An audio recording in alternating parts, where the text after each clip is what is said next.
군중과 함께 영생 누리기. 연중 마지막 주일이며 새 전례력이 시작되는 전주를 교회에서는 온누리의 임금이신 우리 주 예수 그리스도 왕 대축일을 기리며 성경 신약 마태복음 25장 31절부터 46절을 묵상하며 나누고자 합니다. 오늘 복음에서 그리고 한 해가 저무는 주일에 주님께서는 최후의 심판을 말씀하십니다.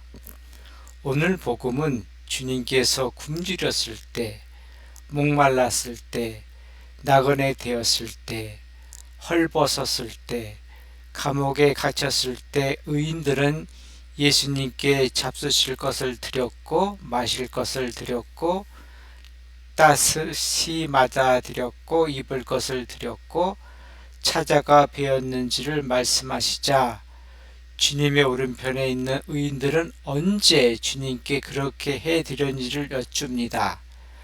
반면에 주님의 왼편에 있는 사람들은 언제 주님을 모른 채 했고 돌보아 드리지 않았는지를 따지듯이 퉁명스럽게 말하자 주님께서는 이렇게 말씀하십니다. 너희가 이 가장 작은 이들 가운데 한 사람에게 해주지 않은 것이 바로 나에게 해주지 않은 것이다. 46절.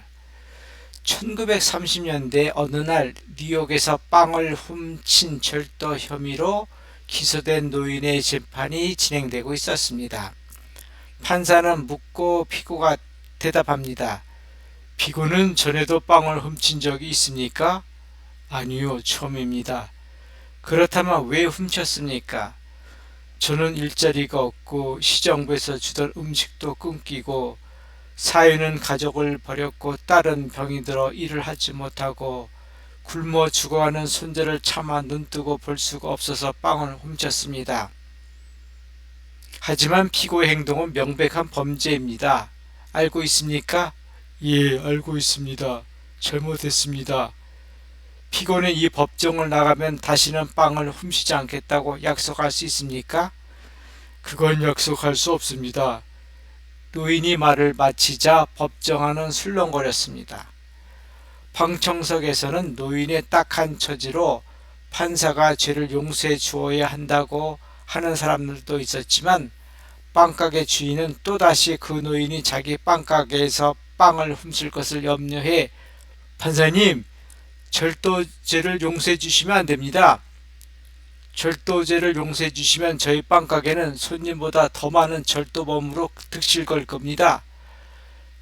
판사는 한숨을 쉰 후 선고를 내립니다. 피고는 분명히 법을 어겼습니다. 그러므로 본 법정은 10달러의 벌금형에 처합니다. 판결을 마친 후 판사는 자기 주머니에서 10달러 지폐를 꺼낸 후 이 돈은 벌금입니다. 그리고 나는 법정에 있는 모든 사람에게 50센트의 벌금형을 선고합니다. 우리 모두는 이 노인이 빵 살 돈이 없어 빵을 훔칠 수밖에 없는 처지를 모를 정도로 무관심했습니다. 우리의 무관심에 대한 벌입니다. 법정에 있었던 모든 사람들은 기꺼이 벌금을 냈고 벌금 10달러를 내고 남은 돈은 노인에게 건네주었습니다. 이 판사는 피오넬리오 라 과다리아이며 후에 뉴욕 시장을 3번 연임합니다. 첫 번 시장에 당선된 후 성대한 취임식 파티장이 아니라 작고 허름한 라디오 방송국을 찾아 뉴욕시의 지하 경제를 장악한 마피아 소탕 작전을 선포하고 성공적으로 이끌었습니다.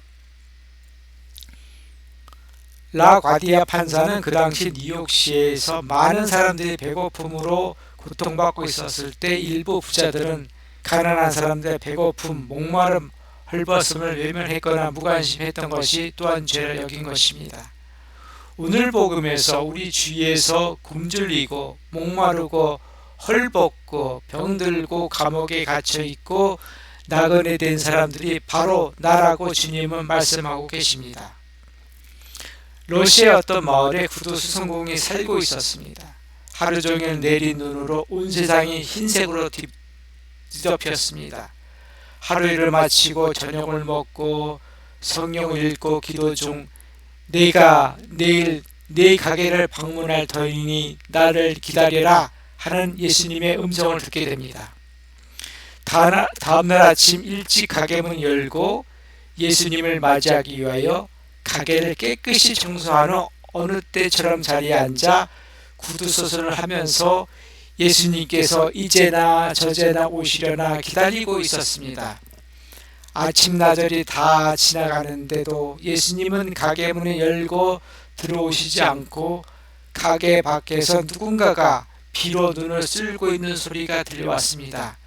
어떤 할아버지가 눈을 쓸고 있었습니다. 환경미화원을 일을 하기에는 너무 늙고 힘이 없었지만 형편이 어려워 그 일을 그만둘 수 없어서 지금까지 일을 하고 있었습니다. 힘드시죠? 추우시죠? 잠깐 들어오셔서 따뜻한 차를 드시면서 좀 쉬세요. 따뜻한 차를 마시는 몇 번이고 고맙다 하시면서 늙으신 환경미화원 할아버지는 가게 문을 열고 밖으로 나갔습니다. 환경미화원 할아버지가 가게 문을 열고 밖으로 나간 후 어떤 젊은 여인이 갓난 아기를 업은 채 가게 문을 두드렸습니다. 허름하고 낡은 옷을 입은 젊은 여인은 한누세 손님이 아니구나 라는 생각이 들었지만 어서 안으로 들어오세요. 몇 시간을 걸었는데 춥고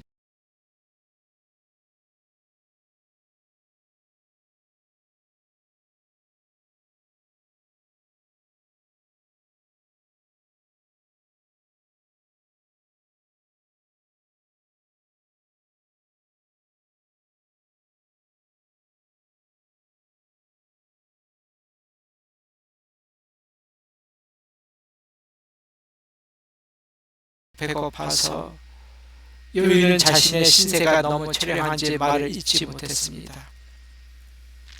구두수성공은 여인에게 빵과 따뜻한 수프를 주면서 마음껏 드시고 기운이 생기시면 친척집을 찾아가세요.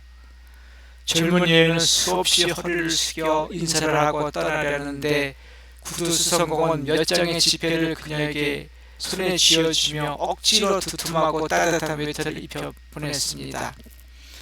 어느덧 해가 지고 가게 문을 닫을 시간이 되어도 예수님은 오시질 않아 구두수성공은 실망하고 있었는데 누군가가 문을 두드렸습니다. 구두수성공은 드디어 예수님이 오셨나 보다 하고 문을 여니 다 해진 누더기를 거치고 얼굴은 때가 꼬질꼬질한 늙은 사람이 동량을 얻으려고 문을 두드린 것입니다. 구두수성공은 오늘 버는 돈 모두를 그 늙은 동량꾼에게 주자 그는 놀라며 몇 번이나 고맙다고 하면서 어둠이 깔린 거리로 나갔습니다. 가게 문을 닫고 저녁 먹기보다는 성경을 읽고 기도드리는데 기도 중 늙은 환경미화원의 모습과 젊은 여인의 모습, 늙은 동양꾼의 모습이 보였다 사라졌습니다. 똑똑히 들어라. 여기 있는 형제들 중 가장 보잘것없는 사람 하나에게 해준 것이 곧 나에게 해준 것이다. 공동번역. 의인들은 영원한 생명을 누리는 곳으로 갈 것이다. 46절. 사람들이 모여 사는 곳에는 배고프고 목마르고 헐벗은 사람들이 있습니다. 어떤 사람 눈에는 이런 사람들이 보이지만 어떤 사람들은 보이지 않습니다. 어떤 사람들은 이런 사람들을 보려고 하지 않습니다. 무관심과 외면을 하는 충분한 이유도 있습니다. 그리스도인 중에는 설마 주님이 배고프실까? 목마르실까? 헐벗으셨을까? 병드셨을까? 감옥에 갇히셨을까? 나그네 되셨을까? 하고 의문을 품습니다. 주님이라면 그렇게 하지는 않았겠지. 주님과 배고픈 사람은 하나입니다. 주님께서는 배고픈 사람과 함께 배고파 하십니다. 주님과 헐벗은 사람은 하나입니다. 주님께서는 헐벗은 사람과 함께 헐벗고 계십니다. 주님과 병든 사람은 하나입니다. 주님은 병든 사람과 함께 병이 드셨습니다. 주님과 감옥에 갇힌 사람은 하나입니다. 주님은 감옥에 갇힌 사람과 함께 감옥에 갇히셨습니다. 주님과 나그네는 하나입니다. 주님께서 나그네와 함께 되셨습니다. 배고픈 사람과 함께, 목마른 사람과 함께, 헐벗은 사람과 함께 영원한 생명을 누릴 수 있습니다. 주님께서는 바로 이런 사람들과 함께 계시기 때문입니다. 고맙습니다.